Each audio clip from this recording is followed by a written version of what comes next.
बिस्मिल्लाहिर्रहमानिर्रहीम। अस्सलाम वालेकुम नाज़रीन, आज हम बात करेंगे मौजूदा सूरत हाल पे और मेरे साथ मौजूद हैं एक इस्लामाबाद की खातून सहाफ़ी फ़ायज़ा यूनुस। वो हमारे साथ डिस्कशन में शामिल होंगी और जो नई डेवलपमेंट अब आई है इस 9 मई के यौम स्याह के वाक़यात के बाद पाकिस्तान की सियासत में और ख़ुसूसन एक सियासी पार्टी में, उस पर डिस्कस करेंगे और उसकी वजूहात पर भी बात करेंगे और देखेंगे कि आइंदा क्या होने जा रहा है। तो फ़ायदा, आप प्रेस क्लब में थी, यहाँ एक न्यूज़ कॉन्फ्रेंस हुई है। पहले हमारे नाज़रीन को उसके बारे में बताइए कि वो क्या न्यूज़ कॉन्फ्रेंस हुई है और किसने की है। प्रेस कॉन्फ्रेंस का मकसद ये था कि उस वाक़े को मद्देनज़र रखते हुए आमिर महमूद कैनी साहब ने सियासत छोड़ने का ऐलान किया। जो साबिक मिनिस्टर रहे हैं पीटीआई के, जी, मिनिस्टर रहे हैं हेल्थ के। हाँ जी, हेल्थ के मिनिस्टर रहे हैं। ओके। और उन्होंने सियासत छोड़ने का ऐलान किया। ये तो एक बड़ी विकेट है जो गिर गई, बहुत बड़ी विकेट गिरी है। उन्होंने बल्कि किसी पार्टी में नहीं गए हैं। हाँ, वो कहते हैं मैंने सियासत ही छोड़ी। अच्छा, ये और बात, एक और वाक़या भी कल हुआ है। कल कराची में पीटीआई के जो लीडर हैं उन्होंने सियासत छोड़ने का और पार्टी छोड़ने का ऐलान किया, और आमिर महमूद कैनी ने भी। उन्होंने जो ये वाक़यात हुए हैं उनको देखते हुए उन्होंने कहा कि जाहिर सी बात है, अब ऐसी सिचुएशन बन गई है, ऐसी सूरत हाल बन गई है कि हम इससे मैसेज अच्छा नहीं जाता है। इंटरनेशनली तौर पे बहुत गलत मैसेज गया है। फ़ायदा इंटरनेशनली तो ये हुआ है ना कि आपको याद है कतर की जंग पर सुनी होगी आपने, उस वक्त पैदा तो नहीं हुई होगी। अच्छा, लेकिन मुझे याद है, मैं बहुत छोटा सा था, लेकिन जब दुश्मन आता था ना तो सायरन बजते थे, सब छुप जाते थे। वो सही मुझे याद है। हम बच्चे थे ना, हम उसको एंजॉय करते थे, तो हमें उसकी संगीनी का तो पता नहीं था। लेकिन वो जंग हमने बदकिस्मती से लूज़ की।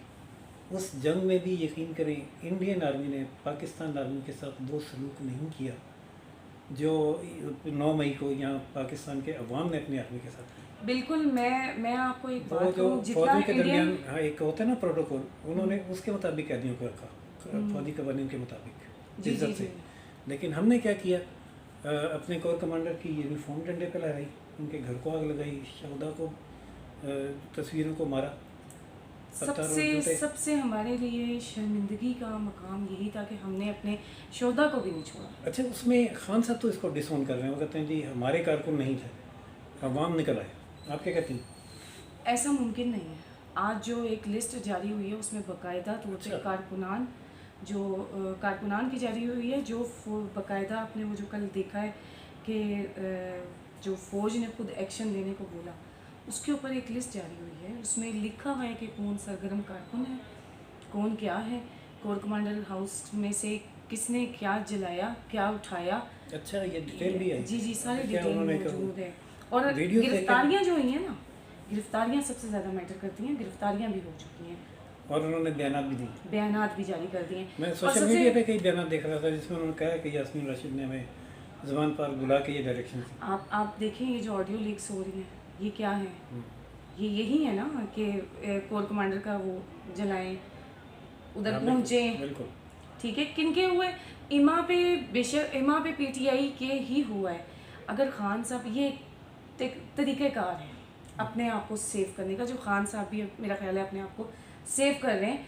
कारकुनान ने हमेशा पिसना है, वो पिसेगा।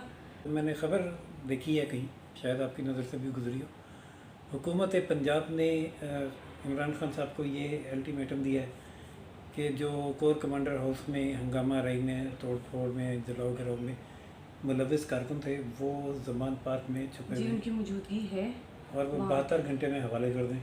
देखिए, ये कोई इंटेलिजेंस रिपोर्ट है, पुलिस की तफ्तीश नहीं थी, ये इंटेलिजेंस की रिपोर्ट है। और बाकायदा फौज जब इसके ऊपर इन एक्शन है तो जाहिर सी बात है, तो उन्होंने पूरा उनका बायोडाटा निकाला है कि वो इस वक्त कहाँ मौजूद है, कहाँ नहीं है। लेकिन अल्टीमेटम देने का मकसद सिर्फ और सिर्फ अभी भी खान साहब को ये बोला गया है कि आराम से हम कर लें। नहीं, अल्टीमेटम देने का मतलब ये है कि उन्होंने खान साहब को ये बता दिया है कि ये लोग आपके मौजूद हैं। हाँ, और आपने इनको पनाह दी हुई है, और इनकी हवालगी हम लेना जानते हैं। हवाले करें तब भी, ना करें तब भी।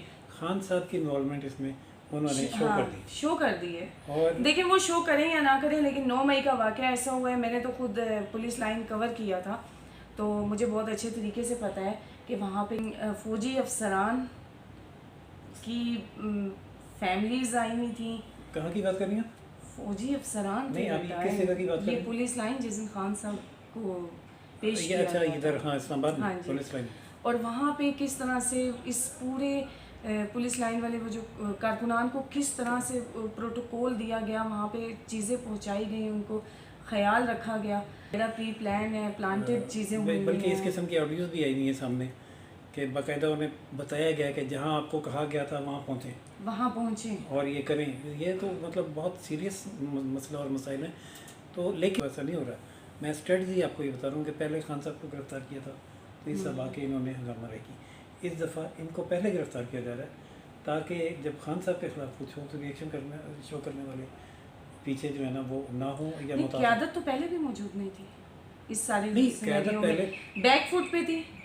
हमने तो अपने पहले जो क़यादत थी वो सोशल मीडिया के थ्रू सोशल मीडिया थी ना। हाँ, अब क़यादत सारी गिरफ़्तार कर लिया की है ना। क़यादत सारी गिरफ्तार हो चुकी है। हाँ। लेकिन आप आज देखें आज कितनों की ज़मानत हुई। वो ये स्ट्रेटजी यही है कि एक में गिरफ्तार ज़मानत होगी, दूसरे में, और दूसरे में होगी तो तीसरे में वो उसको गिरफ्तार करते रहेंगे। कल फवाद चौधरी साहब वाला सीन देखा आपने? वो बिल्कुल देख रहे हैं। वो एक मुकदमे से ज़मानत लेके आए तो उसके बाद जब दूसरे में पकड़े जाने लगे तो क्या दौड़ लगाई है वहाँ। वो मुझे वक्त याद आ गया था कि जा अर्जुन भाग। वो वाला सीन याद आ गया था। तो खैर फिल्मों का खैर मुझे एक इतना ज़्यादा वो ये सियासी था। लेकिन मैंने बड़े बड़े भागते देखे हैं, लेकिन फवाद चौधरी साहब को जैसे भागते हुए देखे और जो उनकी फवाद चौधरी कंडीशन हुई साहब है, हमारे दोस्तों में से हैं। हाँ, जो उनकी कंडीशन हुई है सबसे इस ज़्यादा उम्र में, इस वजन पे, वो तकलीफ सिचुएशन देती। अच्छी नहीं थी तकलीफ कि देती। वो था।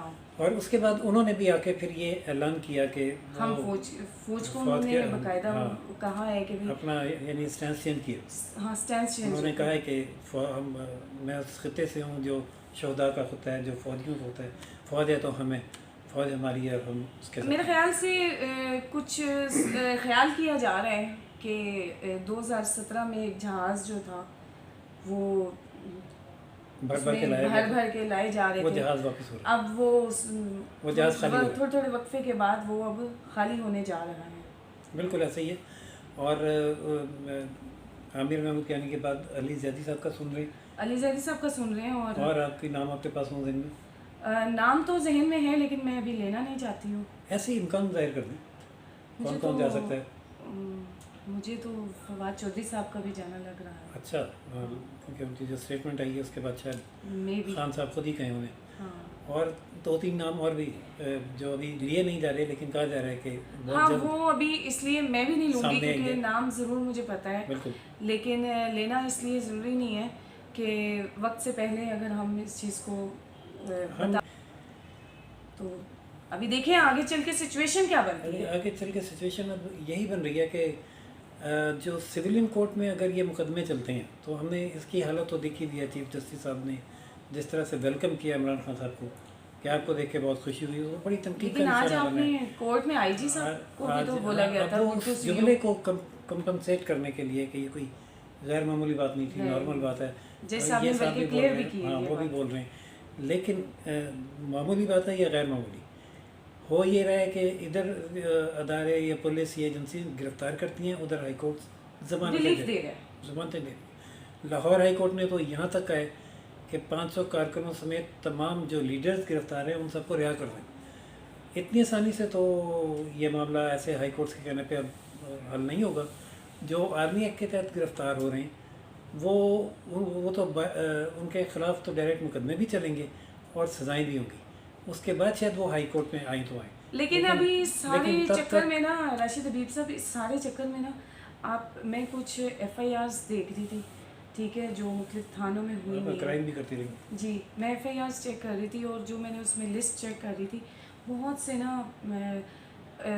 जो नए बेगुनाह लोग हैं वो भी इसमें ना हो गए हैं। ऐसा तो इस लिस्ट में ऐसा तो होता है कि जब आटा पिसता है तो उसके साथ घुन भी आ जाता है। मैंने ये भी सुना है कि जब ये एक बच्चा कोई मेडिसिन लेने आया हुआ था, शर्म शुरू हो गई तो वो दायरा शर्म में जो भी वहाँ मौजूद होगा वो घिर जाता है, उसको भी ले गए। और इस किस्म के 1-2 वाक़े आते हैं कि पासर बाई भी चले गए। लेकिन ज़ाहिर है देखा जाएगा उनका जो गिरफ़्तार कर रहे हैं उनकी पूरी बैकग्राउंड हिस्ट्री भी देख रहे हैं। अच्छा, आज मैं आपको एक और चीज़ तो जो बताऊं बेगुनाह होंगे कि वो रिहा हो देंगे। आज फेसबुक पर एक वीडियो लगाई थी जो इसी से रिलेट कर रही है कि पाकिस्तान को तबाह करना है ना, तो आप इनको सियासतदानों को आपस में लड़वाएं, आपस फौज में से लड़ाई, लड़वा फौज से दें, लड़वाएं, ठीक फौज है। को कमज़ोर करें। फौज हमारी कमज़ोर हो जाए, हालांकि हमारी फौज अच्छा नहीं, ऐसा नहीं है कि फ़ौज के साथ ये पहली दफ़ा हुआ है। फ़ौज के जब भुट्टो साहब को फांसी दी गई तो फ़ौज के खिलाफ, बल्कि उससे पहले हमने अयूब खान जब फातिमा जना के ख़िलाफ़ वो खड़े हुए तो उनके ख़िलाफ़ भी हमने अवाम को देखा, और वो नारे की सूरत में गाली सुन के वो इक़्तिदार से गए। उसके बाद भी इस किस्म के, लेकिन वो ज़बानी हद तक, पुरअमन एहतजाज की हद तक, नारेबाजी की हद तक जी होता जी था। जी जी। यानी भुट्टो साहब फांसी चढ़ गए, बेनज़ीर शहीद हो गई, इस इतनी संगीन वाक़यात कोई नहीं हुए। अच्छा, उस आपने वक्त ये बल्कि सारे, जब से ये पीटीआई आई है, धरना सिस्टम शुरू हुआ, पीटीआई इक़्तिदार में आई है, फिर पीटीआई चली गई है, आपने इस सारे सिनेरियो में देखा कि सिर्फ फौज को टारगेट किया गया पीटीआई की तरफ से। किसी सियासी पार्टी का, किसी सियासतदान का घर क्यों नहीं जला? सिर्फ फौज, सिर्फ फौज को क्यों टारगेट किया जा रहा है, ये मैं आपसे सवाल कर रही हूँ। वो उसकी वजह ये कि जो फ़ौज में उनके दोस्त थे बाजवा साहब और फैज़ साहब, उनके जाने के बाद अब जो चीफ साहब आए हैं वो खान साहब ये समझते हैं कि वो उनके ख़िलाफ़। उनकी कोशिश ये है कि फ़ौज को इतना प्रेशराइज़ किया जाए कि फ़ौज इनसे मुज़ाकरात करने पर या सुलह करने पर आमादा हो जाए। लेकिन ये मेरे ख़्याल में ये खान साहब की भूल है। हो सकता है उनकी स्ट्रेटजी ठीक हो कि फ़ौज जैसे अदारे को ब्लैकमेल करके आप टेबल पे लाएंगे। आप तो टेबल पे जा सकते हैं अगर वो आपको बुलाएं तो, लेकिन वहाँ फिर आपको बहुत कुछ गिव अप करना पड़ेगा। फ़ौज कुछ गिव अप नहीं करेगी। और अगर आप ये समझते हैं कि सड़कों पे अवाम को उनके ख़िलाफ़ वो कुछ करा के जो 9 मई को आपने किया है, फ़ौज को डाउन कर लेंगे तो उसका रिएक्शन आपने देख लिया कि आपके अपने लोगों ने आपको छोड़ना शुरू कर दिया, और ख़ुद आप उनको ऑन नहीं कर रहे। तो जो पकड़े जाएंगे, जिनके ख़िलाफ़ मुकदमे चलेंगे, उनके पीछे जब पार्टी नहीं जाएगी तो फिर उनकी देखा देखी मज़ीद लोग कैसे बाहर निकलेंगे? वो नहीं निकलेंगे। जिस दिन खान साहब को कोर्ट से रिलीफ मिला है, उस दिन एक हमारे निजी टीवी चैनल के रिपोर्टर हैं, उन्होंने एक क्वेश्चन किया था कि खान साहब डील हो गई है, तो खान साहब का एक इशारा था, वो अगर आपने देखा हो तो। नहीं, मैं इसको बताएं।